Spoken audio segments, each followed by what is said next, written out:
You wake up every morning saying, before you open your eyes, you say, this is all a bad dream. When I open my eyes, it's all gone, and it's not gone. Your biggest challenge is, are you ever going to be the same? That goes through your head. When you have that stroke, you don't know what's happening. You're in a different world.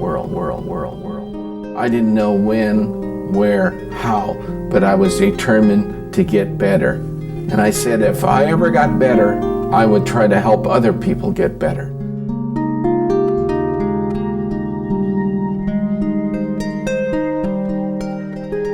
When I first started going to rehab, well, they used to have to come get me and sit me up. My abdominal muscles were gone, so I had a hard time sitting up by myself, and I always have to grab my left leg, pull myself up, and then they'd put me in a wheelchair.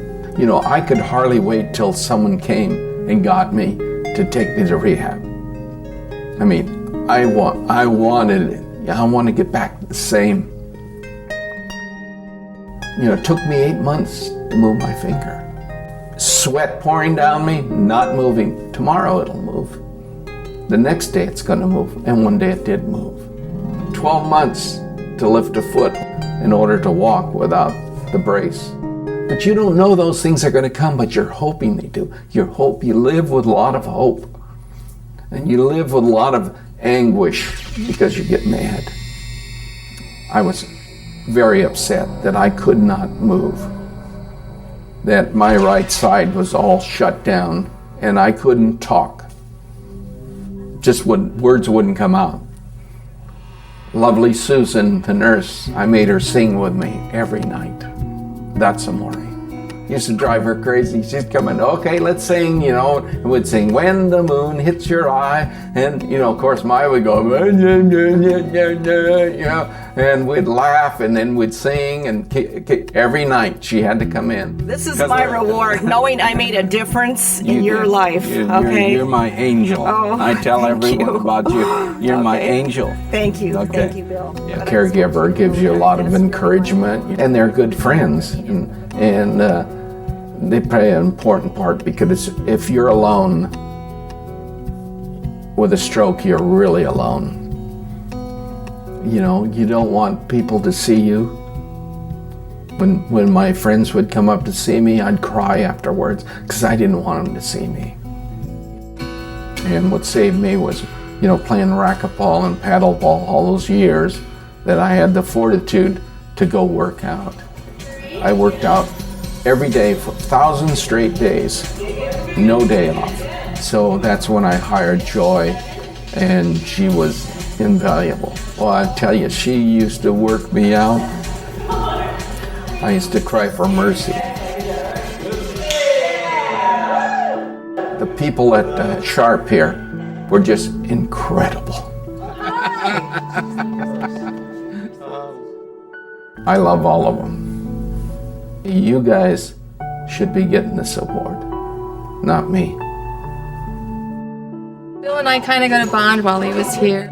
He had a lot of tearful things, a lot of life changes going on. He had moved home to take care of his mother. So there was a lot of concerns, and it's been a really enjoyable relationship, and he's come in and mentored a lot of the stroke patients I have here. Hi, Mrs. Gomez. Bill was unable to move his whole right side. Yeah, she used to have to come change my diapers. I used to completely transfer him. Yeah. And he's come a long ways. So this gives you an idea about how you can recover. Well, that gives me a lot of hope. And I can have that empathy. I know what they're going through, and I try to convey to them that they are going to be better, that with a lot of exercise and help, you can make it. And you work on it every day. You call me at that number. 2 o'clock in the morning, 3 o'clock in the morning, 4 o'clock in the morning, any time. Okay? And we'll talk. And you're going to get better. I said, thank you for coming and talking to us. My dream for the future would be then is to help as many people as I can possibly help. in the hospitals, convalescent homes, over the phone. You doing your hand exercises? Sometimes. Sometimes? What answer do I want? All the time. All the time, most of the time, not sometimes. And yeah, work that hand, because that's the last thing that'll you can measure your getting better by your hand. If I can just get the message out to stroke survivors that they can make it, my day's complete. And so I have a completed day every day. And I can't go beyond, I don't know what's going to happen tomorrow. I know I'm going to go feed the ducks. You can only live for today. Tomorrow doesn't exist. Yesterday's gone. I'm having a great time right here. So I get the biggest thrill. I mean, it's just incredible, the feeling. I wish everyone could have that feeling. That is such a good feeling. I walk out of there and I'm walking on air. Bill was always a giver all of his life, and he would help people from the first time I ever known him. He was always giving back. He'd give back to the game, to people, always helping people. So for him to continue this on after his affliction does not surprise me at all. Every one of my friends has been just super. They like what I'm doing, because I'm always bragging. I had someone to walk, and they haven't walked, and you feel like it's a superhero. And he'll be back on the paddleball court before he's through. Just an inspiration.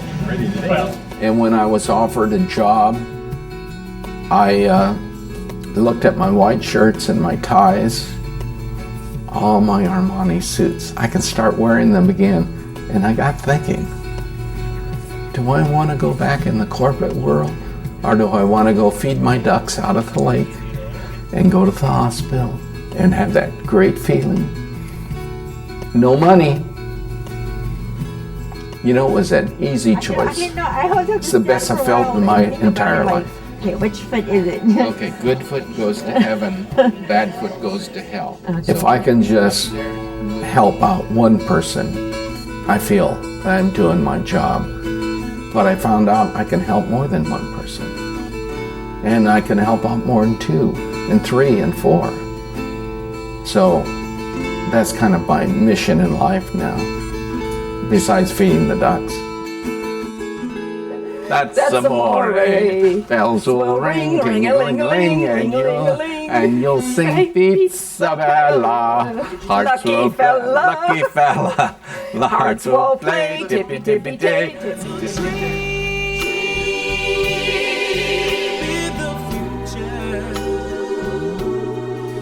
There's a struggle